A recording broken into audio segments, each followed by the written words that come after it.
नमस्कार दोस्तों, आपका स्वागत है एके जनता तक न्यूज चैनल पर। आज है 15 जून 2025 और दिन है रविवार। तो चलिए देखते हैं खबरें फटाफट। लाडली बहनों को सीएम देंगे खुशखबरी। अब इस दिन खाते में आएंगे पैसे। लाडली बहनों के लिए खुशखबरी है। जबलपुर में आयोजित होने वाले लाडली बहना एवं महिला सम्मेलन कार्यक्रम के दौरान सीएम मोहन यादव 16 जून को 25वीं किस्त जारी करेंगे। यह सम्मेलन जबलपुर के बेलखेड़ा तहसील शहपुरा में आयोजित होगा। बता दें कि योजना में प्रत्येक लाडली बहना को हर माह 1250 रुपए की राशि उनके खातों में भेजी जाती है। बालाघाट नक्सली मुठभेड़ पर क्या बोले सीएम मोहन यादव? सीएम मोहन यादव ने बालाघाट नक्सली मुठभेड़ पर प्रतिक्रिया दी है। उन्होंने कहा, प्रधानमंत्री मोदी और गृह मंत्री अमित शाह के मार्गदर्शन में एमपी मार्च 2026 तक नक्सलवाद को समाप्त करने के हमारे संकल्प की दिशा में लगातार काम कर रहा है। बालाघाट में आज मुठभेड़ में 4 नक्सलियों को मार गिराया गया है, जिसमें 3 महिलाएं और 1 पुरुष शामिल है। उनके पास से कई हथियार और गोला बारूद बरामद किए गए हैं। पचमढ़ी में आज से बीजेपी विधायकों और सांसदों का प्रशिक्षण होगा शुरू। पचमढ़ी में आज 7 से बीजेपी विधायकों और सांसदों के प्रशिक्षण वर्ग की शुरुआत हो रही है। केंद्रीय गृह मंत्री अमित शाह, मुख्यमंत्री डॉ मोहन यादव और केंद्रीय कृषि मंत्री शिवराज सिंह चौहान पचमढ़ी पहुंच चुके हैं। 3 दिन तक चलने वाले इस कार्यक्रम की शुरुआत केंद्रीय गृह मंत्री अमित शाह थोड़ी देर में करेंगे। इस कार्यक्रम में प्रशिक्षणार्थी के रूप में एमपी के सभी मंत्री विधायक, लोकसभा राज्यसभा सांसद शामिल रहेंगे।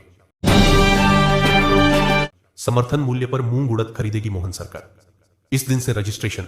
मोहन सरकार किसानों से न्यूनतम समर्थन मूल्य पर मूंग और उड़द की खरीदी करेगी। इसके लिए 19 जून से रजिस्ट्रेशन शुरू होगा। सीएम ने कहा, इस संबंध में मेरी केंद्रीय मंत्री शिवराज सिंह चौहान से चर्चा हुई है। राज्य सरकार की ओर से केंद्र सरकार को प्रस्ताव भेजा गया है। बता दें कि इस साल सरकार ने मूंग का न्यूनतम समर्थन मूल्य 8,768 रुपए तय किया है, जबकि खुले बाजार में भाव 5,000 से 5,500 रुपए प्रति क्विंटल पर आ गए हैं। समर्थन मूल्य पर मूंग खरीदी पर जीतू पटवारी ने कहा, एमपी में सरकार द्वारा किसानों से समर्थन मूल्य पर मूंग और उड़द खरीदी के निर्णय के बाद प्रदेश कांग्रेस अध्यक्ष जीतू पटवारी का बयान आया है। उन्होंने कहा, 19 महीने में पहली बार सीएम मोहन यादव संवेदनशील दिखे। किसानों ने एकजुटता से मूंग खरीदी के लिए आवाज लगाई। सरकार ने पहले इसी मूंग को जहरीला बताया था। सीएम ने किसान संघ को भी न किया। बाद में सीएम को एहसास हुआ कि किसान जाग गए हैं, तो उन्होंने संवेदनशीलता दिखाई। फॉरेस्ट गार्ड भर्ती में भी गड़बड़ी की आशंका। 113 के रिजल्ट पर रोक। एमपी पुलिस आरक्षक भर्ती फर्जीवाड़े की जांच अब फॉरेस्ट गार्ड भर्ती तक पहुंच गई है। जांच कर रही टीमों को फॉरेस्ट गार्ड परीक्षा में भी गड़बड़ी के संकेत मिले हैं। मध्य प्रदेश कर्मचारी चयन मंडल ने कुछ असामान्य पैटर्न पकड़े हैं। इसके आधार पर 113 सफल उम्मीदवारों का रिजल्ट फिलहाल रोक दिया गया है।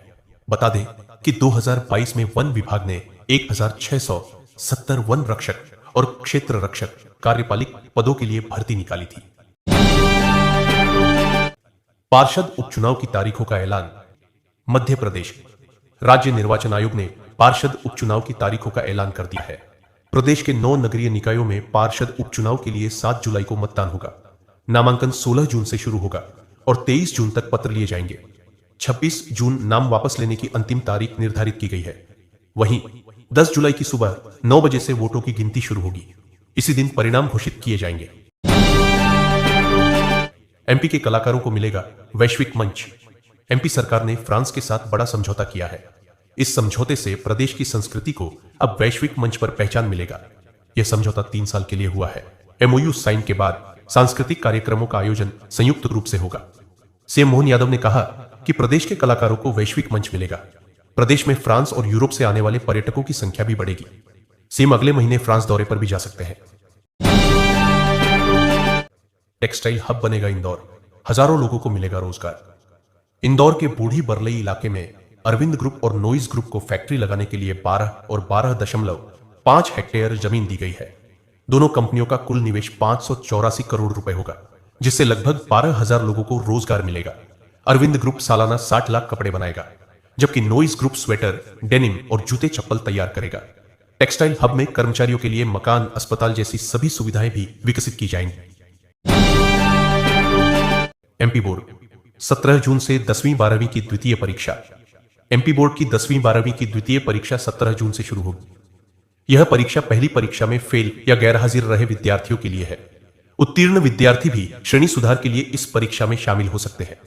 10वीं की परीक्षा 17 से 26 जून तक होगी। 12वीं की परीक्षा 17 से 5 जुलाई तक होगी। इस परीक्षा में शामिल होने के लिए 11 जून तक विद्यार्थियों को आवेदन करना था।